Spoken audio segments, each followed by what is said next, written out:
Hi folks, I'm JB and welcome to episode 2 of my beginner's allotment guide. Today is all going to be about fundamental questions. You can see I'm stood in a plot that has still been untouched. I've done almost no work on here and there's still lots of thinking that we can do. Episode 1 was all about those very first questions and thinking about whether or not a plot was right for you. Today is about the work that you start doing when you first turn up. And my headline piece of advice here is do not rush. Always remember that allotments are a marathon and not a sprint. You want to make the right decisions up front, the right choices up front, so that you don't end up doing more work in the long run. The first thing that you need to do, in my opinion, if you haven't done so already, is draw a sketch plan. It doesn't have to be pretty. I can't draw to save my life, but you just need a top-down plan. You need to know things like how big your paths are, how big the existing beds are. Can you even see any of that on your plot? I'm lucky here. Mine is relatively readable, it's legible, but your plot might just be completely head-high weeds. Every allotment is very different, but you still want to be able to get quite early on in the process that nice sketch plan that you can come back to at a later date when you start thinking about your planting plans. And I think before you come up with your kind of plan for the structure of your allotment, it's a good idea to go around and really have a good look, you know, almost with a magnifying glass. Spend at least kind of half an hour going around, examining the area in front of you, finding out what you can see in the beds. The main thing that you're going to want to not miss is if you've got something like a perennial veg. Maybe there's artichokes, maybe there's asparagus, maybe there's strawberries, maybe there's things that you want to keep and you really don't want to go in, accidentally dig them out or, you know, rip them out, and then later on you're going to have to buy something to replace it. In these beds I can see lots of plantain, lots of these stems which have flowered. They look like ornamentals, or this was maybe a verbena or something like that. This looks like it was used for flowers. There's lots of things which would be considered weeds like bittercress and speedwell, and a bit of couch grass as well. Given that there's so many things that have clearly been planted in here for flowering, I don't think there's too much risk that there's anything in here. There's some oxalis in this one. I don't think there's much risk that there's any useful veg in here. Oh, but down here, sometimes you might find things like plant labels. This is garden mint. So maybe in here they had an idea for kind of herbs and flowering things like that. Getting as much information about what's already there on the ground, I think, is really, really important. On this plot, I found things like carpets of wonderful spring bulbs. I'm still not exactly sure what they are, but I'm waiting for them to flower, so I know. Behind me, you can see a series of fruit trees as well, and there's kind of a lot of fruit bushes, which would be easy to miss if I was just strim happy and the weeds were really tall. So there's lots of things that I might want to kind of respect and keep on this plot. I mentioned this in episode 1, but while you're going through here with a fine-tooth comb, you can look. This is genuinely the first time I've seen this, but down here there is a rhubarb crown that is just starting, and I haven't seen this. So this is just perfectly highlighting exactly what I mean about taking it slow, going through and really spending some time. Look, I can't believe I've just seen that, genuinely. This is full mostly of couch grass, but if I pull this back, you can see here's the rhubarb crown. That is so, so cool.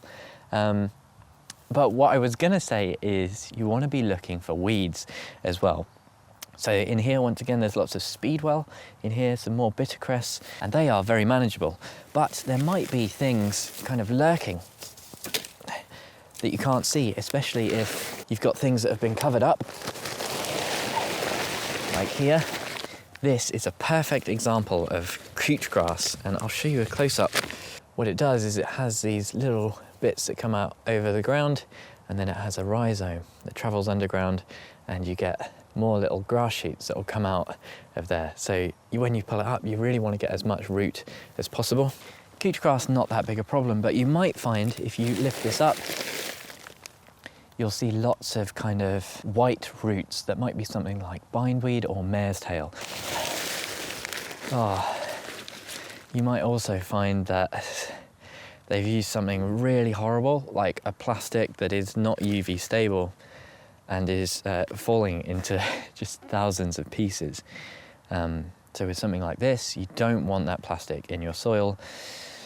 You really want to kind of scrape off that top layer, and this is all going to go in the bin. Unfortunately, to me, this looks contaminated. So these are all things that you want to see and monitor as you go through with your kind of fine-toothed comb.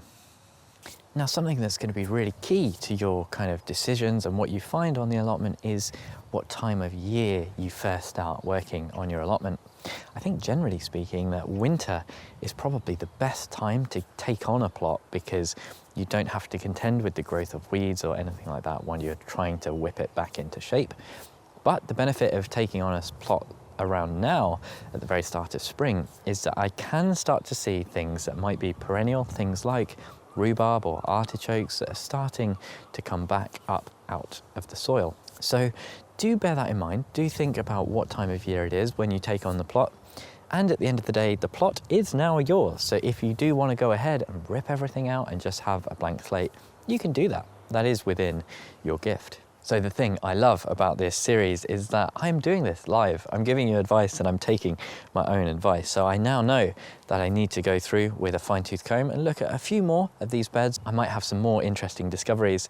For example, down here, another thing that I've been thinking about, I have a row of fruit bushes behind me. These look like mostly raspberries and blueberries, and they do not look healthy as well. They're in need of something, so either they don't like where they're growing or they need some new nutrition or something like that. What I'm thinking is this structure doesn't suit me, so I'm probably going to dig a lot of these up and maybe move them to a different part of the plot. I also now know I need to get rid of all this plastic, and I need to be very careful about how I'm doing that. But now we're going to get into the meat of today's discussion. How do you convert your plot from probably an overgrown wasteland into a productive vegetable garden? This is very difficult to talk about without going into an awful lot of detail, so I'm going to try and keep it really light touch and high level. I think there's kind of three main ways, three kind of methods you can do. The first thing you're always going to need to do is an element of clearance. You're going to need to get the level of the vegetation down. Depending on what vegetation there is, might dictate what method you then use. The three main methods, you've got dig, no dig, and mulch, and leave until later, okay? So the first method, no dig. Let's say you've got your kind of bed established, you've decided where you want to grow. A no dig bed can be created either in a raised bed or just on the ground by laying a huge amount of cardboard, which acts as a weed suppressing mulch, but it also biodegrades. And then on top of the cardboard, you put organic matter of some kind, usually compost or manure, that kind of thing. The idea is that very quickly all of that will be broken down, be drawn into the soil by worms, other creatures, and it will benefit the microorganism biome that creates kind of healthy soil and healthier plants. Kind of one of the big benefits is that weed exclusion from the cardboard, and then if you're putting good compost on top, there shouldn't be weed seeds in there. So it really saves a lot of time on weeding.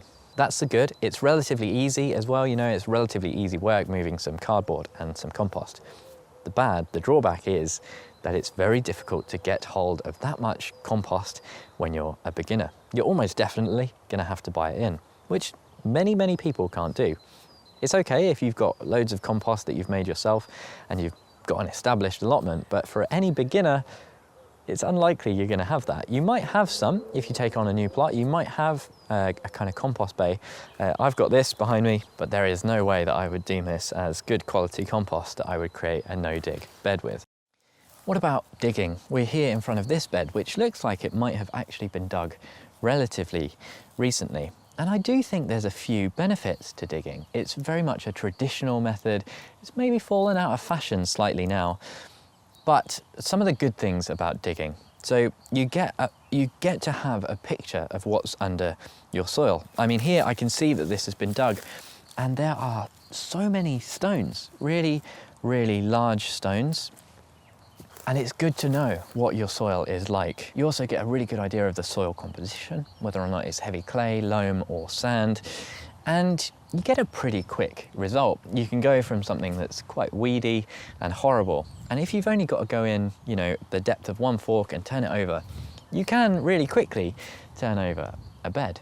The negatives, however, are A, can be pretty hard on your back, it can be quite a lot of work, and B, a lot of people say that it will damage the soil microbiome. In fact, that is supported by the science. There is good evidence about soil microbiomes and how they can really support healthy plants through complicated chemical exchange in the root systems. I don't want to go into that too much, but it's still a viable method, especially if you're converting a new plot, because often there will be things like brambles which require you to dig. So sometimes you're going to have to be digging anyway, and the idea behind digging as well is that you should be adding compost in. The traditional school of thought said that digging is great because it aerates your soil, it prevents compaction, but it's really important, and sometimes people forget that you're meant to, at that stage, add compost or manure or nutrient back into your soil as well.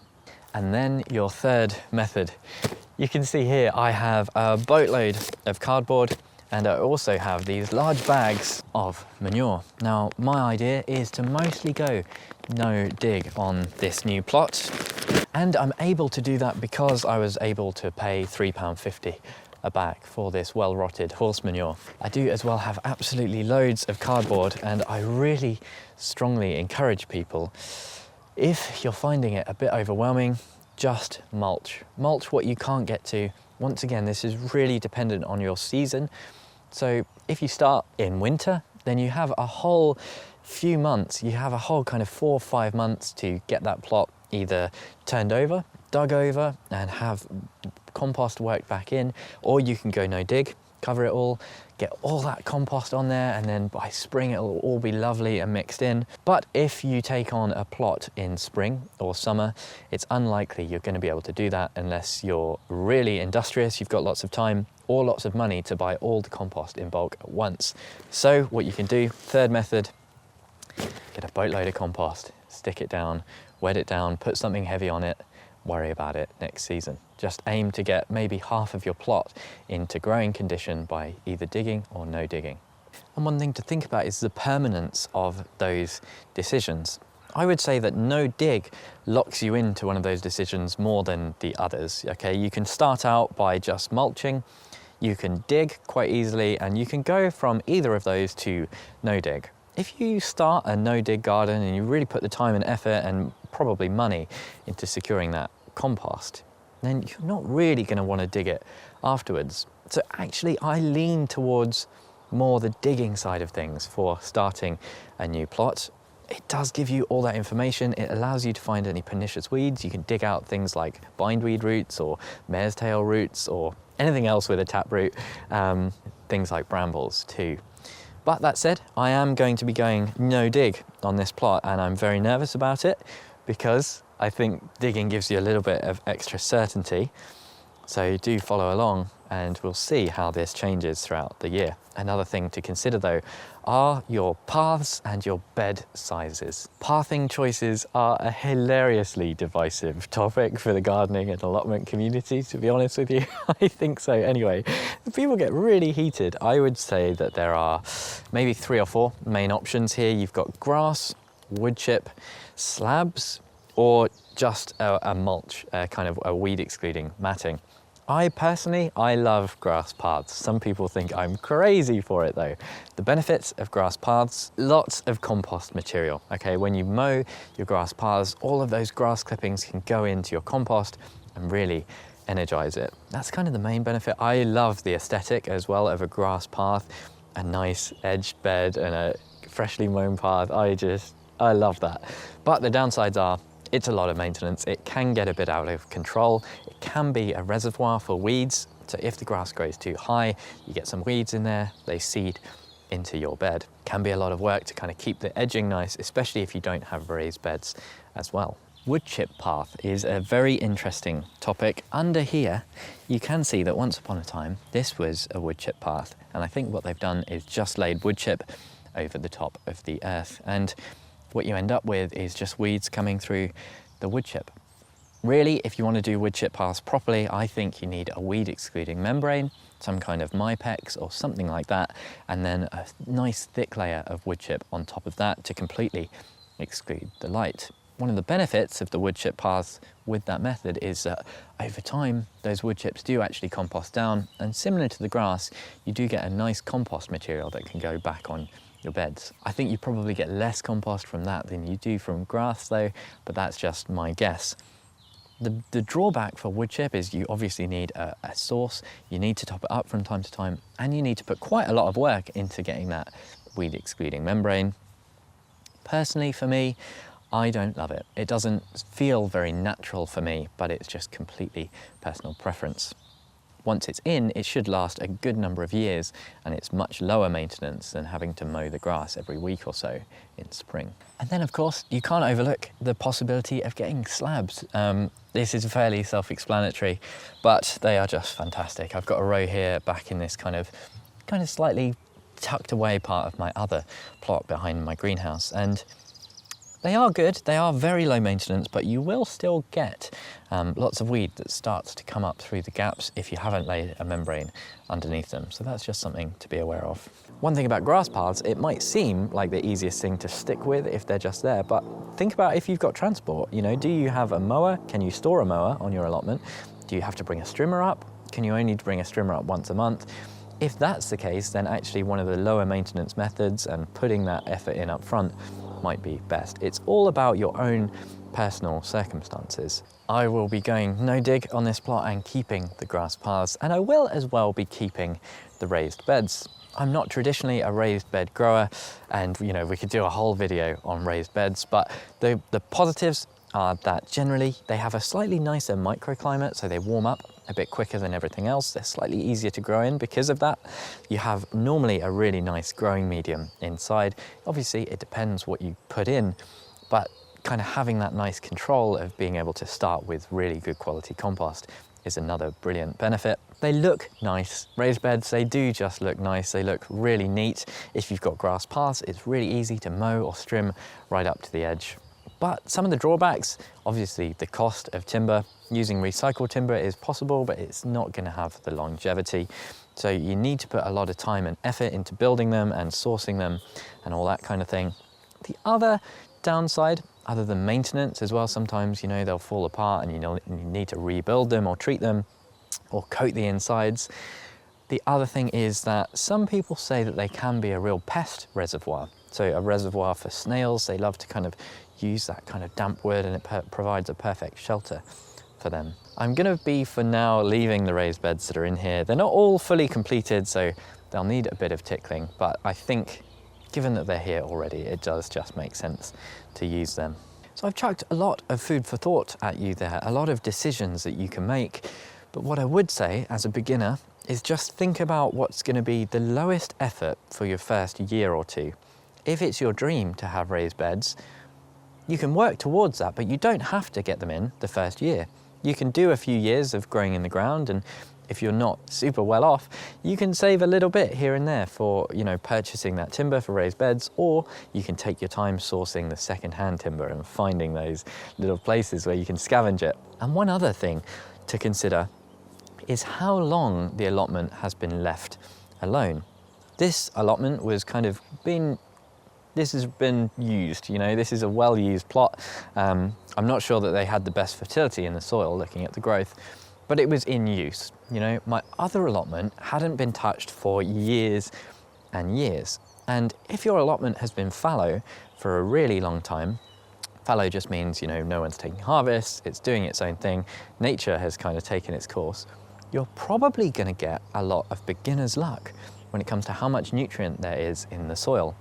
If you take over a plot that has been really used and someone's been taking harvest from there and not been putting compost back in, then you're going to have a plot that is kind of devoid of nutrients, and actually that first year of growing is going to be really challenging. So sometimes, if you've got a really horrible plot, at least the trade-off is that it's been fallow for quite a long time and you're probably going to have a nice first year growing. That's certainly what happened to me on my first plot. Getting a plot cleared for the first time is 100% one of the most satisfying things about having an allotment. I've charted lots of videos in the past that you can see below, and a big thank you to all my patrons who make these videos possible. Special thanks to my chili pepper tier patrons. It's going to be a little while now before episode 3 is released because I need to go away and put into practice the advice that I've been given. I want to create a couple of no-dig beds, and then in episode 3 we'll be talking about some of the basics of kind of crop families and the basics of planting out. What's a module tray? What's the difference between a transplant and direct sowing? All of that kind of thing. If you want to see that playlist, you can see this here, and if you want to see my original kind of allotment transformation in my previous year, you can see that one here. Thank you ever so much for watching, and hopefully I'll see you again next time.